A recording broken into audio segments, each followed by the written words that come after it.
Mark Anthony Tildesley was born on the 31st of August 1976 in Berkshire to his father John and his mother Lavina. He was significantly younger than his two siblings, both of whom had moved out of the family home at Rose Court in Workingham.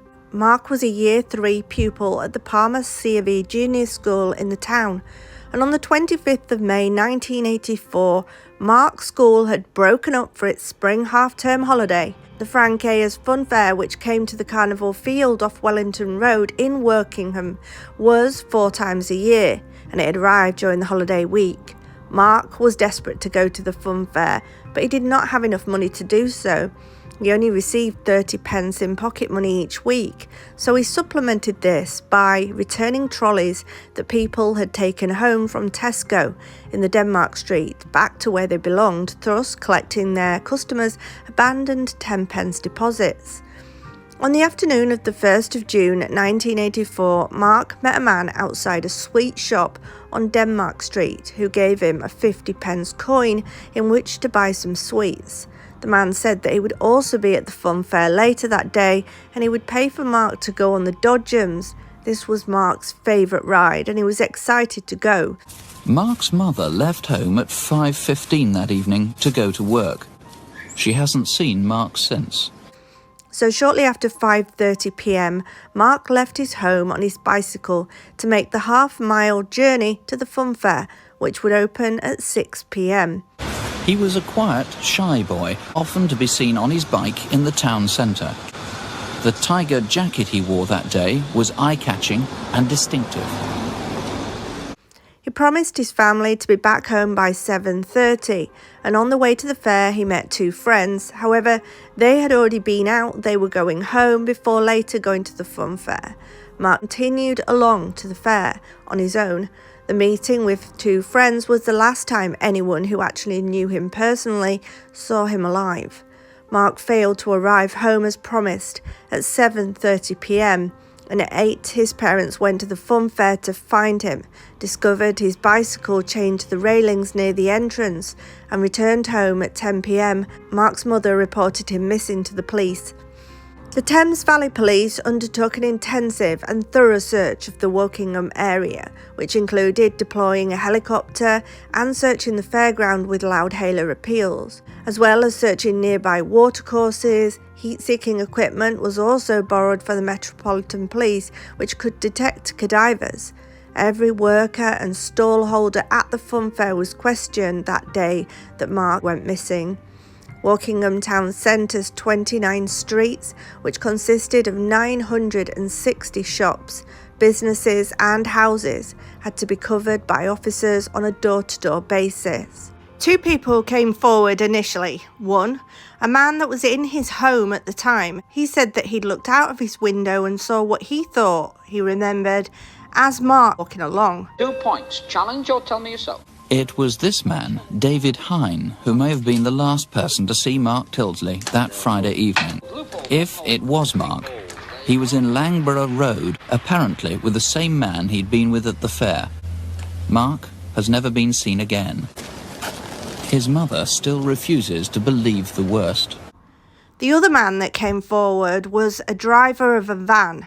He'd apparently picked up a guy at the side of the road because at the time hitchhiking was a thing.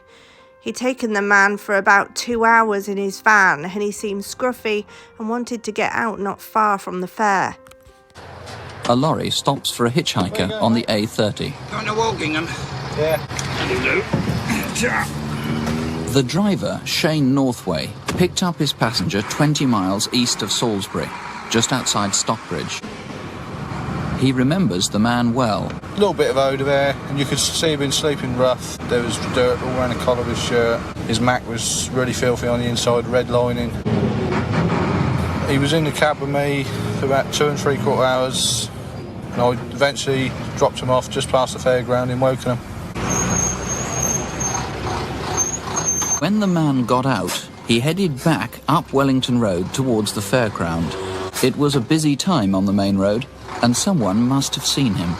And on the weekend between the 9th and 10th of June 1984, 15 policemen and 2 tracker dog teamed up with 100 army personnel to search for Mark, which proved unproductive.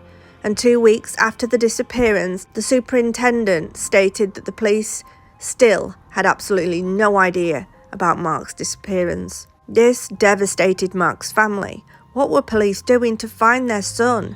And how could they have no idea where he was? Surely somebody had seen him. Shortly after Mark Tildesley's disappearance, several witnesses reported seeing a boy who fitted Mark's description being forcefully dragged away from the fairground by a man who was described as stooping. This was between 7 and 8 p.m. that evening. And on the 7th of June, Mark's disappearance was even mentioned on the premiere episode of BBC television series Crime Watch. These first appeals resulted in 400 calls being made to the police by members of the public. Eyewitness accounts confirm that Mark was at the fair by 6:30 that evening. 2 witnesses recall that a man appeared to be watching Mark. Police are also certain that an hour and a quarter later, Mark was still at the fair, now on the Dodgems. It's possible that the man who was with him was the same man who earlier had been watching him. He was about 6 feet tall, with scruffy hair, very similar to the man dropped off earlier in the day by the lorry driver, except this man had glasses. About 8 p.m, Mark leaves the fairground with the same man. Though he left his bike behind, Mark appears to have left the fair quite willingly. Mark's brother, Christopher, who had moved out of the house because he was older, had had an argument apparently with Mark earlier on the day of his disappearance. He was initially the prime suspect, but was soon ruled out. And on the 7th of June 1984, the day of the first Crime Watch appeal, 2 anonymous calls came in to say that they suspected a specific fairground worker was responsible for Mark's disappearance. This man had worked for the fun fair for 11 years and was present at the fairground on the day and night that Mark had gone missing. He was arrested and confessed to Mark's abduction, saying that he had RAPED'd and murdered him at his caravan nearby. However, he changed his story so many times it became unreliable, and detectives concluded that they had the wrong man. On the 16th of August 1984, the Metropolitan Police interviewed another fairground worker. His name was Sidney Cook, at his home in London. One of Sidney Cook's colleagues had alerted detectives at Mark's incident office about his suspicious behaviour towards young boys in the past at the fairground. The police asked Sidney Cook whether he was in Wokingham on the night of Mark's disappearance, and he claimed he was working at a fair opposite West Hendon police station in London that night. But the fair owner confirmed that Sidney Cook was her employee and therefore remained on file but was eliminated as a suspect. By October 1984, with no new information on the case, the police started to wind down their investigation into Mark's disappearance. In April 1987, police released a story about a possible link regarding attempted abductions of young children over the past 6 months, especially in the Wokingham area. The police investigated whether the abductions of the 2 boys could be linked to Mark's disappearance.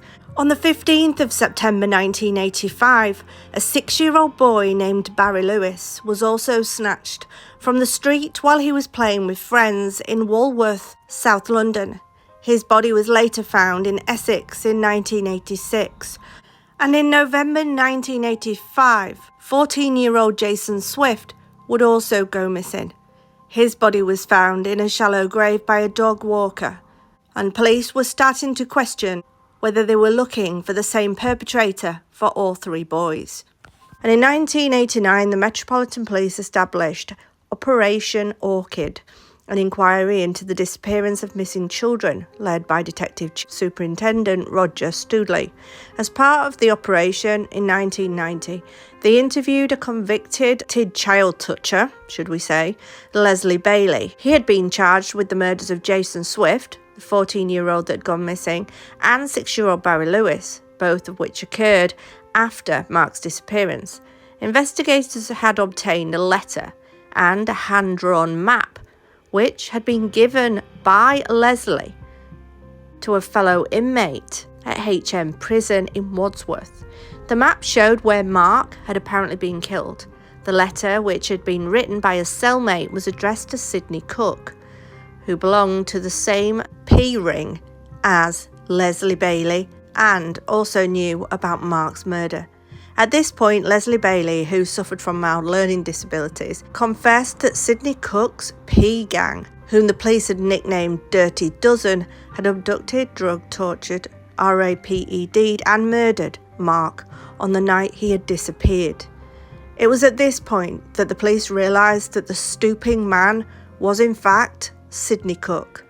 On the night of Mark's disappearance, Leslie Bailey had been asked by another gang member, his name Lenny Smith, to drive him from Hackney to Wokingham, as there was going to be a party in a caravan owned by Sidney Cook, located near the fairground. And upon arrival, Leslie Bailey parked in Langborough Road and Smith went into their funfair to find Sidney Cook. They returned to Leslie Bailey's car, and a young boy who was dragging back, despite being enticed away from the fairground on the promises of 50-pence bags of sweets. The young boy, Mark, had been physically picked up and forced into the back of this car. With Leslie Bailey driving, Smith was in the front seat and Sidney Cook was holding Mark in the back of the rear of the car. They then met a fourth man, a relative of Leslie Bailey's known Old Bod, Sidney Cook's caravan, located in a field called the Moors on Evendens Lane. Sidney Cook gave Mark a glass of milk. It had been laced with a muscle relaxant, of which he only apparently drank half because he said it tasted funny. The four men then raped Mark, starting with Sidney Cook and ending with Smith. After the muscle relaxant was applied directly down the boy's throat, the gang RAPE started again. Smith then forced a tablet into Mark's mouth before grabbing him by the throat. This attack had already lasted half an hour before Leslie Bailey realised that Mark was dead. But Sidney Cook had told him that the child was fine and that he, Cook, would take him home. This meant that it was likely that Mark was already dead before his parents even knew he was missing. And after the murder, Leslie drove Smith back to Hackney, arriving there after midnight. Both Leslie Bailey dropped Smith off at the marshes. Smith said that he would leave the disposal of the body to Sidney Cook. Sidney Cook had never admitted any role in Mark's murder, despite a keyring identical to the one owned by the boy being found in his repossessed Jaguar XJ in 1985, a year after the disappearance. On the 12th of May 1989, Sidney Cook had been sentenced at the Old Bailey to 19 years in Wandsworth Prison for the manslaughter of Jason Swift. The group were originally charged with murder before all were convicted of manslaughter. Sidney Cook had been born in April 27 in Stroud, Gloucestershire. He was later a fairground worker, which made it easy for him to move around the United Kingdom. In the 1970s, Sidney Cook and a group of approximately 12 Ps began hiring rent boys and abducting young male children off the streets. The victims were drugged, raped, attacked, all in orgies. And by the mid-80s, the group had acquired a flat on the Kingsmead housing estate in Hackney, East London. Mr. Bailey claimed he did not know where Sidney Cook had buried the body. Sidney Cook has indicated he knows the location of the body but refuses to tell the police or the boy's family where he is. Following this confession by Bailey to the police dug up the moors in March 1991, but they did not find anything. And in May 98, the police refused to re-question Sidney Cook in relation to Mark's murder and also refused to dig up a nearby golf course in the search for his remains. In 2012, a fragment of human skull discovered near Evendens Lane was found not to be Mark's. Mark's body has never been found and the murder is among Wokingham's most notorious crimes. Thames Valley Police initially thought that his body was buried within a mile of the fairground from which he had been abducted, but they now believe that his body is buried in a shallow grave on an abandoned farmland. In 2019, the victim's family made a last-ditch plea, begging Nick Hook, who is now in his 90s, to reveal the whereabouts of their son Mark's body.